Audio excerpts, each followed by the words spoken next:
ನಮಸ್ಕಾರ ಪ್ರಿಯ ವೀಕ್ಷಕರೇ, ಪಶ್ಚಿಮ ಬಂಗಾಳ ಒಂದು ರೀತಿಯಲ್ಲಿ ಈ ಬಾರಿ SIR ಸ್ಪೆಷಲ್ ಇಂಟೆನ್ಸಿವ್ ರಿವಿಷನ್ ಕಾರಣಕ್ಕೋಸ್ಕರ ಒಂದು ಪ್ರಯೋಗಶಾಲೆ.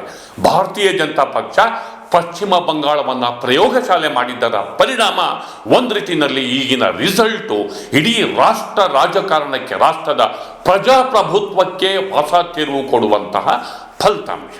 ಅಂದರೆ ಮಮತಾ ದೀದಿ ರೂಟೌಟ್ ಆಗಿದ್ದಾರೆ. ಅಂದರೆ ಅವರ ಅಸ್ತಿತ್ವವೇ ಇದೀಗ ಒಂದು ರೀತಿಯಲ್ಲಿ ಅಲುಗಾಡುವ ಘಟ್ಟಕ್ಕೆ ಈ ಚುನಾವಣೆಯ ಫಲಿತಾಂಶ ಬಂದು ಅವ್ರನ್ನ ತಲುಪಿಸಿದೆ. ಹಾಗಾದರೆ ಈ SIR ಅನ್ನೋದು ಎಷ್ಟರ ಮಟ್ಟಿಗೆ ಸರಿ? SIR ಹೆಸರಲ್ಲಿ ಪ್ರಜಾಪ್ರಭುತ್ವದ ತೀರ್ಪನ್ನ ಅಲ್ಲಿ ಕೆಲವರ ಮತಗಳನ್ನು ಕಿತ್ತಾಕೋದ್ರ ಮೂಲಕ, ಎದುರಾಳಿಗಳ ಮತಗಳನ್ನು ಕಿತ್ತಾಕೋದ್ರ ಮೂಲಕ ತಮಗೆ ಬೇಕಾದಂತಹ ಫಲಿತಾಂಶಕ್ಕೆ BJP ಪ್ರಯತ್ನ ನಡೆಸ್ತಿದೆಯಾ ಅನ್ನೋದು ಪ್ರತಿಪಕ್ಷಗಳ ಆರೋಪ. ಅದೇನೇ ಇರಲಿ, ಸೋಲು ಸೋಲೆ, ಗೆಲುವು ಗೆಲುವೆ. ಜನತಾ ಜನಾರ್ದನ ಕೊಟ್ಟ ಫಲಿತಾಂಶ ಅದೇ ಅಂತಿಮ.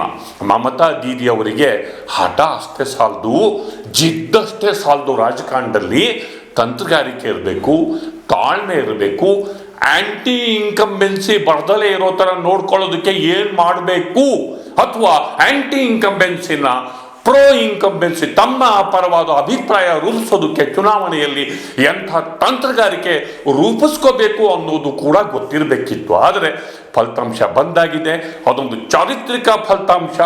ಭಾರತೀಯ ಪ್ರಜಾಸತ್ತೆಯಲ್ಲಿ ಮುಂದೇನಾಗುತ್ತೆ ಎನ್ನುವ ಒಂದು ಕುತೂಹಲಕಾರಿ ವಿದ್ಯಮಾನಕ್ಕೆ ಕಾರಣವಾಗಬಹುದಾದಂತಹ ಫಲಿತಾಂಶ. ಇದನ್ನು ನಾವು ಸ್ವೀಕಾರ ಮಾಡಲೇಬೇಕಾಗುತ್ತೆ.